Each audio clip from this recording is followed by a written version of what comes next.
안녕하세요. 30대 중반의 아이 엄마입니다. 제가 이렇게 사연을 쓰고 있지만 제 이야기를 전해드리려고 사연을 쓰게 된 것은 아닙니다. 지난 연휴, 오랜만에 혼자 계신 어머니를 뵈려고 친정에 갔을 때였어요. 제가 사연을 들으면서 설거지하는 모습을 보시던 어머니는 사연 라디오가 생소한지 이렇게 물으셨습니다. 뭘 듣고 있는 거니? 아, 요즘 유튜브에서 유행하는 건데 사람들이 사연을 써서 보내면 그걸 대신 읽어주는 거야. 그래? 사람들이 좋아해? 남의 사연인데. 그럼 재밌잖아. 얼마나 드라마틱한 사연들이 많은데. 뭔가를 골똘히 생각하시던 어머니는 이렇게 말씀하셨어요. 그럼 내 이야기도 사람들이 좋아할까? 저는 선뜻 당연하지라고 이야기하진 못했습니다. 왜냐하면 저는 한 번도 저의 인생이나 어머니의 인생이 딱히 특별하다고 생각해 본 적이 없었기 때문이었죠. 그저 다들 우리처럼 살고 있겠지 라는 생각으로 어머니와 저의 인생을 평범하다는 틀 속에 가둬두고 있었던 것이었어요. 아차 싶었습니다.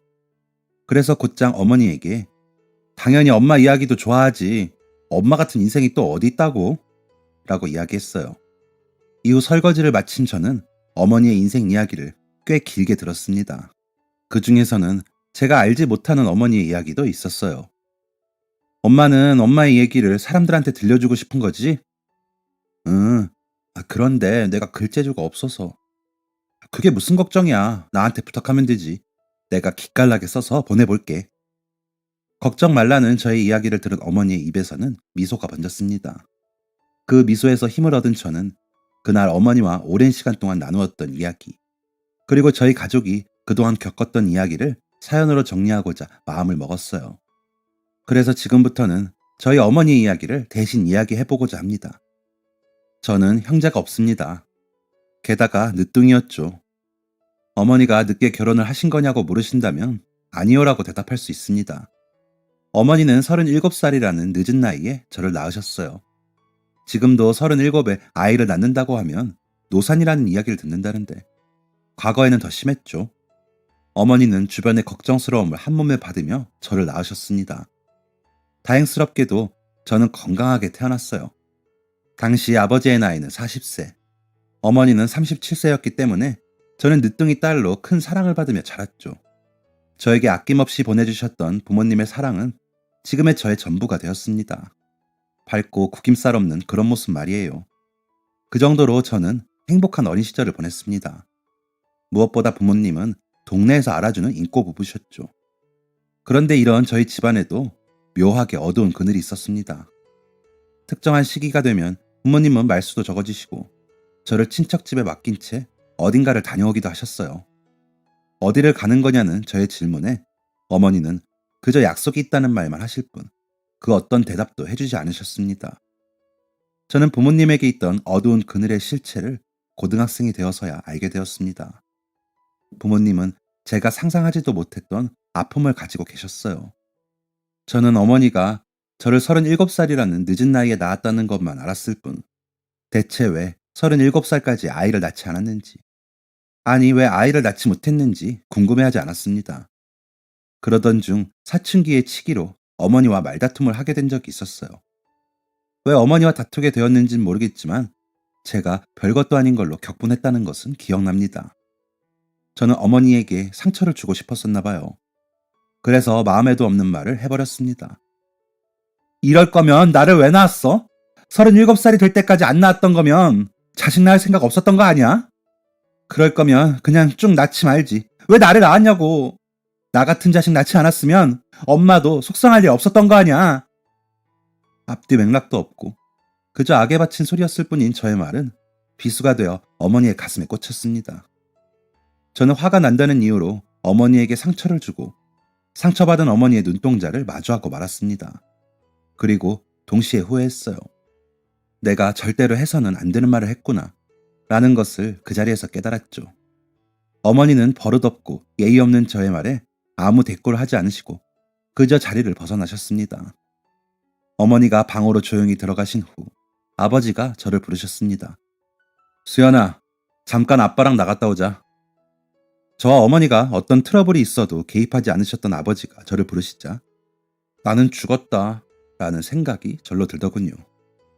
아버지에게 호되게 혼날 각오를 하고 아버지와 집을 나온 저는 아버지의 차를 타고 집 근처 개천으로 향했습니다. 개천에 도착하니 강아지를 산책시키는 사람, 산책을 하는 사람, 가벼운 운동을 하는 사람들이 편안한 표정으로 개천 옆 산책로를 거닐고 있었습니다. 그 공간에서 가장 불편해 보이는 사람은 바로 저였어요. 저는 가시방석에 앉은 표정으로 아버지의 뒤를 졸졸 따라갔습니다. 아버지는 차 트렁크에서 돗자리를 가지고 오시더니 자리를 만들어 앉으셨고 자신의 옆자리를 툭툭 치며 저에게도 자리를 권하셨어요. 어정쩡하게 아버지의 옆에 앉은 저는 아무 말 없이 고개만 푹 숙이고 있었습니다. 잘못한 거 알지? 아버지의 낮은 음성은 저의 양심을 쿡쿡 찔렀습니다. 저는 대답도 하지 못하고 그저 고개만 끄덕였어요. 엄마 엄청 상처받았을 텐데 사과할 거야? 분명히 제 양심은 이미 수차례 찔렸는데도 사과할 거냐는 물음에는 대답이 나오지 않더군요. 그놈의 자존심이 뭔지. 아버지는 수연이가 먼저 사과했으면 좋겠다. 아버지의 음성은 꽤나 단호했습니다. 아빠는 나한테 무슨 일이 있었는지도 안 물어보고 바로 엄마 편부터 들어?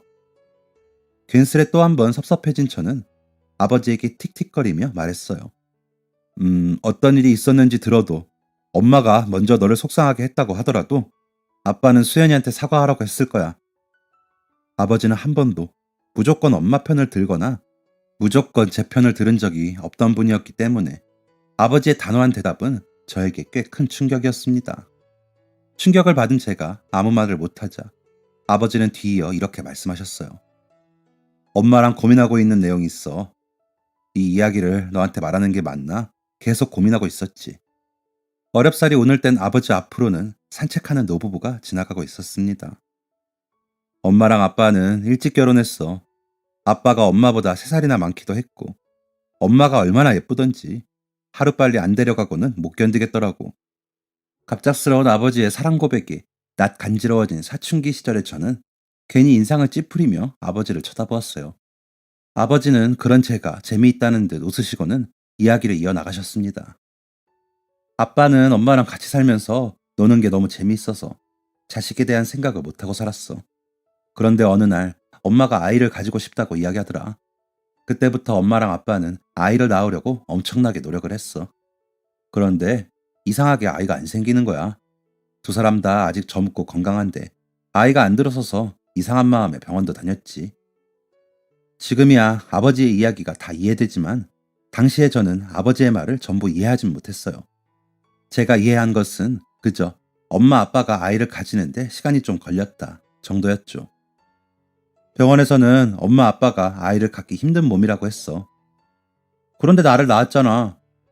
병원 다니면서 치료도 받고 노력도 많이 했지. 아이를 낳는데 치료도 받고 그래야 돼? 모두가 그러는 건 아닌데 치료가 필요한 사람들이 있어. 뭐야? 이 이야기를 끝으로 아버지는 꽤 오랫동안 침묵을 지키셨습니다. 계속된 침묵이 조금은 지루해졌을 때 아버지는 다시 이야기를 이어나가셨어요. 그런데 엄마 아빠의 노력이 정말 효과가 있었던 건지 아이가 찾아왔어. 그때 엄마 나이가 28이었나? 28? 뭔가가 이상했습니다. 저는 엄마가 37살이었을 때 태어났는데 엄마가 28살 때 아이를 가졌다면 제게 연상의 형제가 있어야 했으니까요. 뭔가 이상하지? 응, 나는 엄마가 37살 때 태어났는데 아이는 건강하게 태어났어. 그런데 그 건강했던 아이가 100일도 못 넘기고 하늘나라로 가더라. 이 말을 하는 아버지의 눈은 정말 슬퍼 보였습니다. 엄마가 정말 힘들어했어. 귀하게 얻은 자식이기도 했고 산모가 몸을 다 회복하기도 전에 아이 장례를 치렀어야 했으니까. 어머니가 힘들어했다는 이야기를 하고 있었지만 그 이야기를 하는 아버지의 얼굴도 만만치 않게 가라앉아 있었어요. 그래서 저는 이렇게 물었습니다. 아빠는 안 힘들었고? 아빠가 제일 힘들었던 거는 힘들었던 엄마를 곁에서 지켜보는 거였어. 엄마는 정말 밝고 환한 사람이었는데 그런 사람이 웃지도 않고 밥도 안 먹고 물도 안 삼켰으니까. 엄마가 그랬다고? 상상도 안 돼. 이쯤 이야기를 하니 왜 아버지가 이제야 이런 이야기를 들려주시는지가 궁금해졌습니다. 하지만 슬픈 눈을 한 아버지에게 캐물을 수는 없는 노릇이었죠. 그렇게 조용히 기다리고 있으니 아버지가 자연스럽게 대답을 해주시더군요. 사실 그 아이 이전에 엄마 아빠한테 한번 아이가 찾아온 적이 있었어. 그런데 엄마 뱃속에서 세상 빛도 못 보고 하늘나라로 갔지. 네, 부모님은 유산의 아픔도 겪으셨던 것이었어요. 뱃속에서 아이를 잃었던 경험, 그리고 낳은 아이를 잃은 경험은 네 엄마를 무너지게 하기 충분했어. 하지만 이런 이야기를 들으면서도 저는 힘들어하는 어머니의 모습을 상상할 수가 없었습니다. 어머니는 제가 아는 사람들 중에서도 가장 밝고 활기찬 분이셨거든요. 그날 저는 어머니의 활기찬 모습이 거저 만들어진 게 아니라는 사실을 알게 되었습니다. 아버지는 어머니의 기운을 회복시키기 위해 최선을 다해 노력하셨다고 했어요. 택시 일을 하시는 아버지는 평일엔 차로 택시를 하시고 주말이 되면 작은 택시에 이런저런 짐을 우겨넣고 어머니와 캠핑을 가셨다고 했죠. 부둣가에 차를 대놓고 텐트를 치고 잠을 자고 가끔은 인적 드문 산속에 가서 모닥불을 떼며 주말을 보내셨다고 해요. 처음 어머니는 아무것도 하고 싶지 않아 하셨기 때문에 그저 인형처럼 아버지를 따라다니셨다고 합니다. 하지만 어느 순간부터는 오늘은 가서 고기 잡아 구워 먹을까? 그럴 거면 석쇠를 가져가야 하는데 당신이 사올래? 라고 말을 하는 등 능동적으로 여행을 준비하셨다고 하죠. 하지만 그렇게 기쁘게 여행을 나왔음에도 불구하고 어린아이를 데리고 함께 놀러 나온 다른 가족들을 볼 때면 눈시울이 붉어지셨다고 해요. 아버지는 신나게 놀러 나가서는 갑자기 눈물을 흘리고 화목한 다른 가족들을 보며 부러운 눈망울을 보내는 어머니의 모습을 애써 모른 척 하셨지만 결코 그 모습을 잊을 순 없다고 말씀하셨습니다. 그런 어머니의 모습은 제가 태어나기 전까지 계속되었다고 해요. 거의 10년 동안 이어졌던 슬픔인 것이죠. 그러면 이제 엄마는 괜찮은 거야? 제 질문에 아버지는 한 차례 숨을 고르시고는 말씀하셨습니다. 아니, 엄마는 괜찮지 않아. 아마 엄마는 계속 괜찮지 않을 거야. 수연이가 나중에 결혼을 해서 아이를 낳고 엄마가 되면 알 수 있겠지. 아이를 잃은 부모는 절대 괜찮을 수가 없어. 아버지의 말은 정확했습니다. 이 이야기를 들었던 10대 시절에는 아버지의 말이 전부 이해가 되지 않았어요. 하지만 아이 엄마가 된 지금은 아버지의 이야기를 온전히 이해할 수 있었습니다. 어머니는 괜찮아 보였던 것일 뿐 결코 괜찮지 않았을 거예요. 그건 아버지도 마찬가지였겠죠. 그래서 아빠는 수연이가 엄마한테 사과했으면 좋겠어. 엄마는 안 괜찮거든. 나를 왜 낳았냐는 말은 엄마한테 큰 상처가 됐을 거야. 그리고 엄마는 아이를 낳지 않으려고 했던 적이 단 한 번도 없었어. 엄마는 그 누구보다 아이를 원했고 그 결과로 수연이를 낳았어. 그리고 수연이 덕분에 행복해했어. 이런 이야기를 듣고도 어떻게 자존심을 세울 수 있을까요?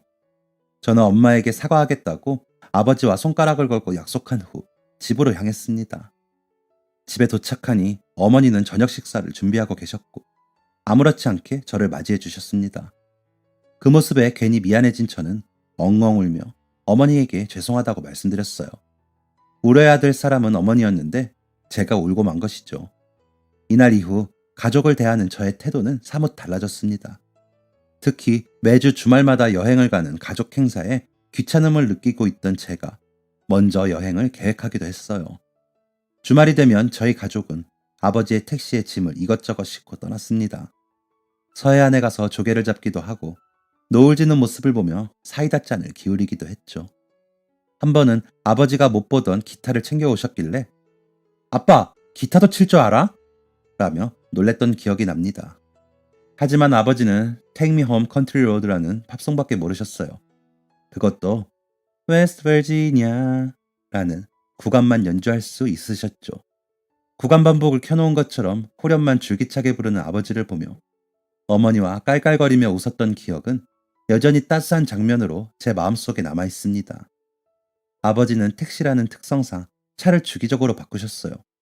영업만 해도 키로수가 훌쩍 뛰는데 매주마다 여행을 다녔으니 차 교환 시기가 더 앞당겨지곤 했죠.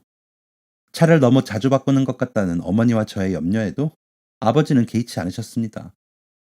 지금 생각해보면 아버지는 택시에 영업 안 함이라는 종이를 붙이고 놀러가는 그 시간을 가장 즐거워하셨던 것 같아요. 물론 어머니도 마찬가지였죠. 어머니와 아버지가 여행을 가서 행복해 하시는 만큼 저도 행복했습니다. 특히 여행하는 동안 저는 다양한 사람들을 만날 수 있었어요. 갓 20살이 돼서 한국에 혼자 놀러 온 제일교포 언니, 자식들을 모두 출가시키고 전국 일주 중인 부부들, 방학 기간에는 무전 여행을 하는 제 또래 친구들도 만났죠. 이처럼 많은 사람들과의 만남을 통해 저는 형제의 부재를 느끼지 않으며 자랐습니다. 보통 외동들은 외로운 순간들이 있다고 하는데 저는 그것도 없었죠. 처음 만난 사람과 이야기를 나누고 함께 밥을 먹고 잘 가라고 배웅하는 순간들이 켜켜이 쌓이고 쌓여서 저는 최고의 적응력과 친화력을 가지게 되었습니다. 부모님이 저에게 남겨주신 최고의 유산이죠. 어쨌든 제가 이렇게 처음 보는 사람들과 시간을 보내고 있노라면 부모님은 조용히 사라지셔서 데이트를 즐기곤 하셨어요. 이런 특별한 가족여행은 제가 직장을 얻는 순간까지 계속되었습니다. 제가 회사에 입사하게 되자 매주 주말마다 시간을 내는 게 어려워졌기 때문이었죠. 이후에는 부모님 두 분만 여행을 가게 되었어요. 그렇게 제가 결혼을 해서 가정을 꾸리고 아이를 낳고 제 인생을 살아가다 보니 부모님과의 추억은 어느덧 기억 저편으로 넘어갔고 희미해져 갔습니다. 이따금씩 부모님을 뵈러 가서 그때 네가 이랬던 거 기억나니? 라는 질문을 들으면 아, 맞다. 그런 일도 있었네. 라고 대답할 정도였죠. 그렇게 세월의 무색함에 익숙해져 갈 때쯤 어느 날 아침 어머니에게서 연락이 왔습니다. 아직 아이들이 일어날 시간이 아니었기 때문에 혹시나 아이들이 깰까 조용히 여보세요? 라고 말을 하려는데 어머니가 먼저 말을 꺼내셨습니다. 네 아버지 돌아가셨다. 천지가 개벽하고 세상이 망했다는 이야기를 들어도 이렇게 놀라진 않았을 거예요. 우리 아빠가 돌아가셨다고? 라는 말을 속으로 수십 번 되뇌인 뒤에야 저는 정신을 차리고 수화기 너머의 어머니에게 물었습니다. 아빠가? 겨우 세 글자였지만 이 말을 뱉기가 너무나 무서웠습니다. 아버지는 지병도 없으셨어요. 그 연세 되시도록 혈압도 정상에 당뇨 같은 질병도 없으셨죠. 그런 분이 갑자기 돌아가셨다니 믿을 수가 없었습니다. 서둘러서 어머니에게로 가니 어머니는 아무렇지도 않은 듯이 아버지의 사망 처리를 하고 계셨어요. 저는 의연해 보이는 어머니의 모습에 혹시 제가 몰랐던 아버지의 지병이라도 있었던 건지 여쭤보았어요. 하지만 어머니는 내 아버지 건강한 건 온 세상 사람들이 다 아는 건데 무슨 그냥 어젯밤에 뭔가 이상하다 했어 라고 말씀하셨습니다. 아버지가 돌아가시던 날 새벽 아버지는 갑자기 일어나시더니 머리부터 발끝까지 깨끗하게 목욕하셨다고 합니다. 어머니는 그저 이 새벽에 무슨 일이 있어서 갑자기 목욕을 하나 라고 생각하시며 아버지의 행동을 지켜보셨다고 하죠. 아침 일찍 나가나 보다 라고 생각하기에도 시간이 애매했다고 해요. 뭔가 심상치 않은 기운을 느낀 어머니는 욕실로 따라 들어가 아버지의 등을 밀어드리고 생전 해본 적 없는 목욕 시종을 들었다고 합니다. 아버지는 목욕을 하는 동안 말 한마디 없으셨다고 해요. 어머니가 어디 나가? 라고 질문해도 대답 한 번 없으셨다고 하죠. 괜스레 불안한 마음에 어머니는 몇 번이나 질문을 거듭했지만 아버지는 대답하지 않으셨고 어머니는 무거운 마음으로 다시 아버지를 침대로 모셨다고 합니다. 아버지는 침대에 눕기 전 침대의 모든 이불을 재정돈하고 조심스럽게 이부자리에 누우셨다고 해요. 그리고 다시 잠에 드시기 전 어머니를 보시고는 씩 웃으셨다고 하죠. 아무렇지 않게 잠에 든 아버지를 보며 어머니는 늙어서 목류병이라도 걸린 건가? 일어나면 병원이라도 가봐야지 라는 생각으로 겨우 잠에 드셨다고 해요. 하지만 다음날 아침 아버지는 눈을 뜨지 않으셨습니다. 어머니는 의외로 마음이 평온했다고 하세요. 아마 그날 새벽 아버지의 미소를 보았기 때문이겠죠. 어머니는 아버지를 잃었다는 상실감에 눈물을 흘리는 저에게 갑자기 떠난 건 괘씸하지만 아프지 않고 그렇게 잠자다 떠났으니 얼마나 다행이니. 네 아버지다운 마지막이었어. 박상철다운 마지막. 그렇게 아버지의 장례를 치르는 동안 저는 어머니와 끊임없이 아버지 이야기를 했습니다. 제가 알지 못하는 아버지의 모습을 듣고 싶었거든요. 저는 의외로 부모님의 첫 만남 이야기도 모르더군요. 연애 이야기도 당연히 몰랐죠. 두 분은 선자리에서 처음 만나셨다고 합니다. 첫눈에 반했다는 말은 책에서나 나오는 말인 줄 알았지. 내가 그 주인공이 될 줄은 몰랐어. 어머니는 소설을 좋아하고 운명을 꿈꾸는 세상 물정 모르는 소녀 감성의 주인공이었다고 합니다. 그리고 어머니 눈앞에 나타난 아버지는 낭만가 그 자체였죠. 내가 네 아버지를 만났을 시기는 낭만에 죽고 낭만에 살던 시기였어. 네 아버지는 시대를 참 잘 타고 태어난 사람이었지.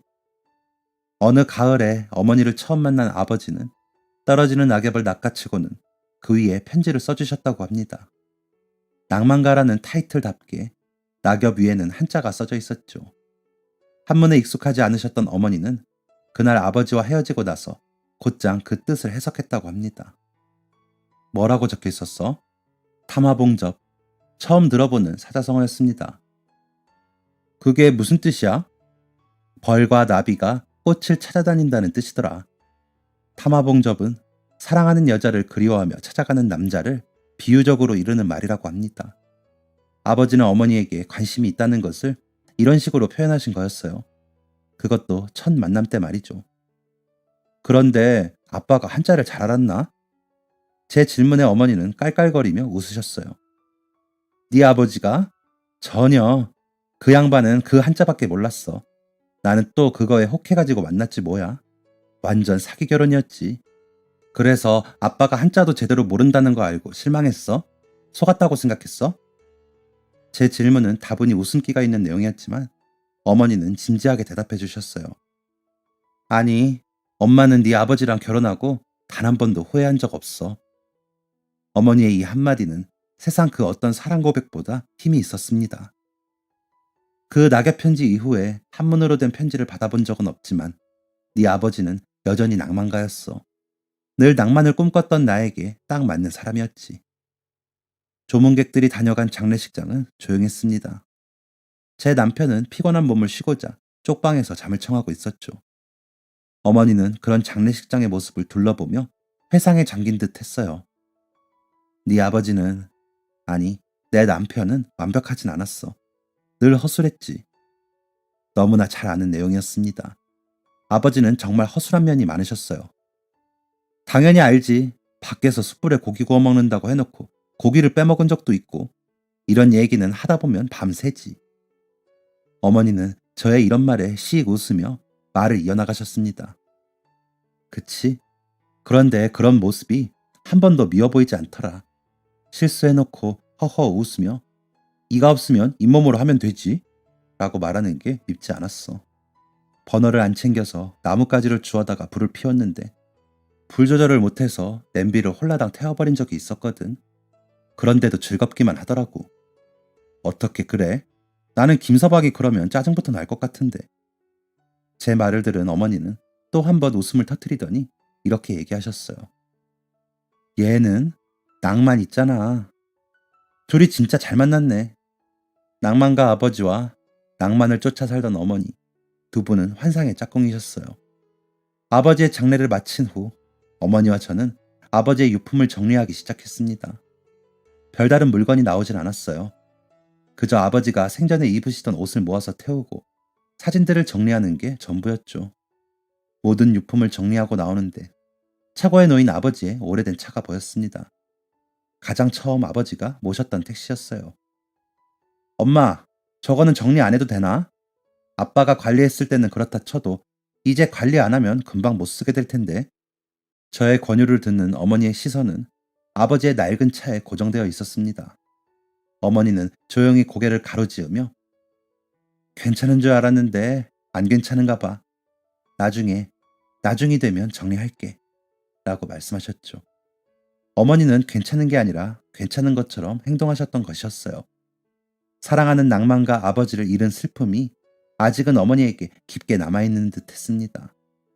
저는 아버지를 추억할 만한 것 하나쯤은 남겨두어도 되겠다는 생각에 잠시 들어올렸던 아버지의 차 키를 조용히 내려놓았습니다. 이후에는 가끔 어머니 댁으로 향해 아버지의 차를 세차하곤 했어요. 차량 정기검진도 함께 받으러 가곤 했죠. 어머니가 직접 운전을 해서 카센터로 가셨을 때였어요. 정비를 다 마친 후 정비소 직원분이 저를 부르셨습니다. 차에 치명적인 결함이라도 있나 싶었는데 저를 부른 이유는 그런 이유가 아니었어요. 그 어머님 연세가 올해 어떻게 되시죠? 어머님 연세요? 올해로 칠순이 넘으셨죠? 다름이 아니라 제가 이런 말씀을 드리는 게 조금 조심스럽긴 하는데 요즘 연세 있으신 분들이 사고를 내는 경우가 너무 많으셨어요. 차량이 노후되고 옛날 차량이라 그렇게 안전하지도 않은데 사고까지 나면 어떻게 하나 조금 걱정이 되네요. 이 이야기를 들은 저는 아차 싶었습니다. 실제로 고령 운전자들이 운전을 하다 큰 사고를 내는 경우를 봤으면서도 우리 엄마는 괜찮다라고 안일하게 생각하고 있었던 것이죠. 고령이 되면 운전을 하다 생기는 갑작스러운 돌발 상황에 대처하는 능력이 확연하게 떨어진다고 하더라고요. 즉, 피할 수 있는 사고임에도 피할 수 없어서 화를 입게 되는 것이죠. 하지만 어머니에게서 아버지의 차를 빼앗는 것은 너무나 가혹한 일이기에 저는 정비소 직원분께 어머니께 잘 말씀드리겠다라는 말밖에 할 수 없었습니다. 저를 기다리던 어머니는 자연스럽게 운전석으로 향하셨지만 저의 제지에 발걸음이 막히셨어요. 왜 그래? 엄마가 운전할게. 아냐, 엄마는 옆자리에서 좀 쉬어요. 집으로 돌아온 저는 어머니에게 진지하게 운전을 이제 안 하시는 건 어떠시냐고 물었습니다. 어머니는 갑작스러운 이야기에 당황스러운 듯한 모습이셨지만 이내 제 이야기를 들어주셨습니다. 하지만 단번에 운전을 포기하지는 못하시더라고요. 운전을 못하면 저 차는 너가 가져갈 수도 없고 이제 관리해줄 사람도 없는데 나까지 관리 안 하면 저건 어떻게 해? 여전히 아버지를 그리워하시는 어머니의 마음이 느껴져 마음이 아팠지만 저는 어쩔 수 없이 쓴소리를 할 수밖에 없었습니다. 내가 태어나기 전부터 아버지와 싸운 추억이 저 차에 있다는 건 잘 알아. 그런데 엄마가 피할 수 있는 사고를 피하지 못해서 세상에서 사라지면 그럼 나는 그럼 어떻게 살아? 어머니의 눈빛이 흔들리는 게 보였어요. 차 관리가 걱정이라면 내가 한 번씩 들려서 정비소 다녀올게. 그 정도만 해도 괜찮잖아. 그치? 어머니는 제 이야기에 조용히 고개를 끄덕이셨습니다. 괜히 작아진 어머니의 모습에 가슴 한편이 시리더군요. 어머니의 모든 것을 제가 앗아간 게 아닌가 하는 죄책감에 며칠 동안 밤잠도 설쳤습니다. 그러던 중 어느 날 어머니에게 전화가 왔어요. 나 동사무소 왔어. 거기는 왜? 서류 떼려고? 아니, 면허 반납하려고. 너무 놀란 저는 그 길로 어머니 집으로 향했습니다. 동사무소에서 돌아온 어머니는 우아하게 차를 마시고 계셨어요. 엄마, 무슨 말이야? 면허 반납이라니. 너 얘기 듣고 고민 많이 했어. 그런데 동사무소에서 어떻게 알았는지 연락을 주네. 70이 넘으면 면허 반납을 추천한다고. 면허 반납했더니 선물도 주더라. 너 그거 가질래? 문 옆에 놓여있는 선물을 건너뛴 저는 어머니 곁에 앉았어요. 그래도 괜찮겠어? 운전을 안 하는 거랑 면허를 반납하는 건 좀 다르잖아. 괜찮아. 괜히 면허 있으면 미련만 생기고. 아, 안 그래도 이거 말고 할 말이 더 있었는데. 차도 처분하려고 그래. 면허 반납도 깜짝 놀랄 일이었는데 차를 처분한다니. 저는 한동안 충격에서 헤어나오지 못했습니다. 내가 괜히 운전하지 말라는 말을 꺼내서 엄마가 차를 처분한다고 하는구나 라는 죄책감이 또다시 흘러나오기 시작했죠. 엄마, 내가 미안해. 괜히 운전하지 말라는 이야기를 해서. 면허 반납은 해버렸다니까 어쩔 수 없지만 차는 왜 처분해. 내가 미안해. 제가 진심을 다해 울먹이며 사과하자 어머니는 의아하다는 듯이 저를 바라보셨어요. 얘는 너가 그렇게 말해서 찾아보니까 진짜 나이 들면 사고가 많이 나더라. 요즘 택시도 잘 되어 있고 버스도 자주 다니는데 그거 타고 다니면 되지. 괜히 운전하다가 다치면 먼 고생이라니. 이 나이에 뼈라도 부러져봐. 잘 붙지도 않아. 내가 그래야겠다 생각해서 반납한 거니까 너무 그러지 마라. 그리고 차 처분하는 건 괜히 눈에 보이니까 더 우울해지는 것 같아서 그래. 네 아버지 떠난 지 벌써 몇 년이 지났는데 아직도 저거 보면 괜히 가슴이 답답하고 그래.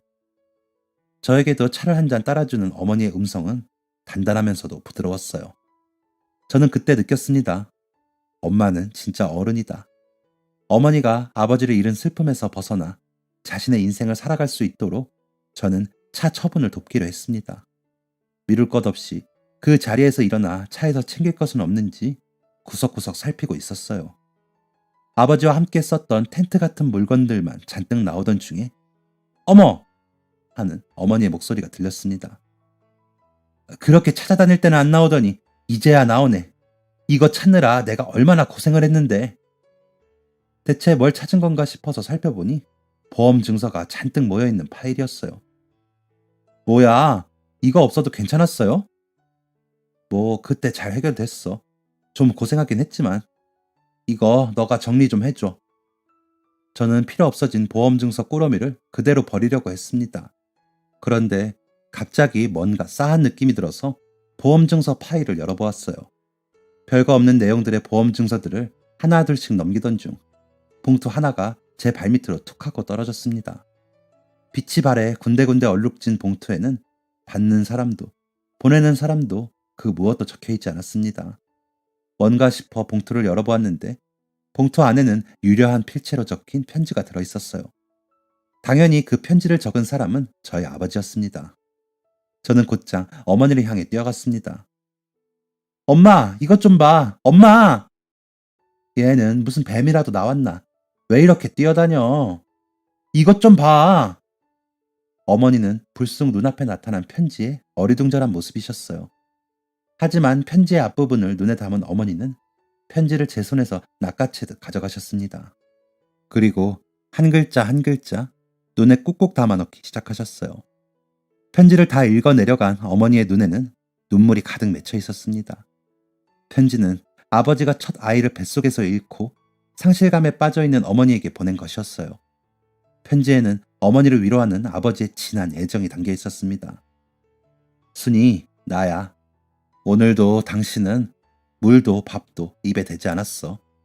매일매일 조금씩 야위어가는 당신을 볼 때마다 내 마음은 타들어갈 듯 아프다네.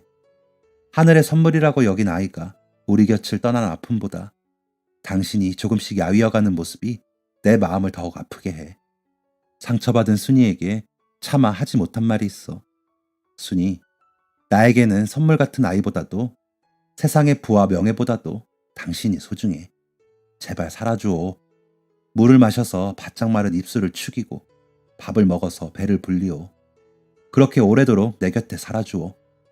문득 눈을 들어 당신을 보았을 때 나를 향해 내 곁에서 해실해실 웃어주오. 아마 아버지는 이 편지를 써놓고 어머니에게 전하지 못하셨을 것입니다. 아버지가 겪었던 고통의 시간을 어머니가 알게 된다면 아마 어머니는 더욱 힘들어 하셨을 테니까요. 아버지는 자신이 모든 것을 짊어지고 아무렇지 않은 척 어머니를 위로하셨겠죠. 텐트를 챙기고 불을 피우고 고기를 챙기셨을 것입니다. 그리고 멍하니 아이들과 동행한 부부를 바라보는 어머니에게 담요를 덮어주셨겠죠. 편지를 다 읽은 어머니는 눈물을 닦으며 이렇게 말씀하셨습니다. 이거 봐, 낭만 있잖니. 이러니 내가 좋아했지. 사연을 적으며 어머니와 아버지에 대한 이야기를 나누던 중 어머니에게서 한 일화를 듣게 되었습니다. 둘째 아이의 장례를 치르고 남편이랑 동해안으로 바람을 쐬러 갔어. 밤바다는 정말 어둡더라. 바다를 바라보면서 찬바람을 맞는데 정신이 깨기는커녕 저 물은 차가울까? 지금 들어가면 많이 차갑겠지? 라는 생각밖에 안 들었어. 네 아버지는 내가 그런 생각을 한다는 걸 아는지 모르는지 내 얼굴을 감싸쥐고는 이렇게 말하더라. 순이 눈에 은하수가 흘러서 하늘의 별이 저렇게 많이 떠 있는 걸 몰랐네. 이 말을 듣는데 웃음이 나더라. 방금까지만 해도 밤바다가 차가운지 생각했던 사람이 네 아버지는 그런 사람이었어. 첫 만남 때도 마음이 무너졌을 때도 세상을 떠나기 직전까지도 마음을 따뜻하게 만들어주는 사람이었어. 어머니의 이야기를 들은 저도 곰곰이 생각해 보았습니다. 아버지는 저에게도 따뜻한 분이셨어요. 무엇보다 제가 따뜻한 마음을 가진 한 명의 인간으로 성장할 수 있도록 지대한 영향을 끼쳐주신 분이셨죠. 결혼식 날 아버지의 손을 잡고 입장하는데 아버지가 제 귀에 소곤거리셨던 말이 기억이 납니다. 김서방이 못 살게 굴면 바로 아빠한테 도망와. 다시 한번 말하지만 아빠 같은 남자는 절대 없으니까. 그렇게 알고 그때는 피식하며 웃어버렸지만 다시금 느끼게 되네요. 아빠 같은 남자는 절대 없다는 걸요. 물론 저는 지금의 남편과 행복합니다. 하지만 그럼에도 인정하게 됩니다. 아빠 같은 남자는 절대로 없다는 걸요. 저의 사연은 여기까지입니다. 저와 저희 어머니의 사연이 은은한 감동이 되었다면 좋겠네요. 저의 사연과 함께한 오늘 하루가 내일의 추억으로 남기를 간절히 바라겠습니다. 지금까지 제 사연을 읽어주셔서 감사합니다. 그럼 모두 행복하세요. 지금까지 사연 들어주셔서 감사합니다. 사연이 재밌으셨다면 구독과 좋아요를 눌러주세요. 감사합니다. 안녕히 계세요.